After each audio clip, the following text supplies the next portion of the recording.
Mapapagod, pero hindi susuko. Alam mo ba na may dalawang uri ng pagod na pwede mong madama? Una, yung pagod na itutulog mo lang at pagising mo, okay ka na. Pero may isang uri ng pagod na talagang kakaiba. Yun ay ang pagod na hindi nadadaan sa pahinga. Isang pagod na magpapahiwatig kung gaano kabigat ang mga problema mong daladala. Pagod na magpapanginig ng mga luha sa mata. Pagod na magdidikta sa'yo para sabihing ayaw mo na. Mapapatanong ka na lang talaga, saan nga bang direksyon ng aking mga paa? Mga paang tila pagod na sa kakahakbang. Mga paang ngimay na sa kada tapak sa baitang ng hagdan. Isang hagdan na magdadala sa akin patungo sa isang palapag na pinapangarap ko.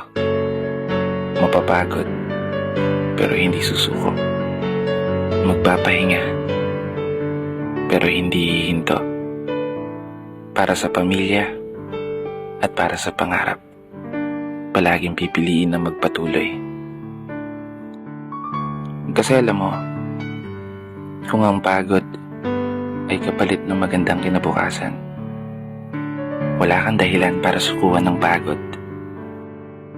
Wala kang dahilan para hindi ka bumangon. Wala kang dahilan para tuluyang magpalamon sa pagod na magbibigay sa iyo ng mga hamon at pagsubok na susukat sa iyong katatagan at kagustuhang makaahon, kagustuhang umasenso at kagustuhang magtagumpay at tuluyang makamtan yung magandang buhay na gusto mong mapasa kamay. Kaya naman, tatagan mo ang mga paa mo at tibayan ng loob sa iyong paglalakbay at umasa kang kalakip ng bawat pagod ay may masaganang buhay na naghihintay.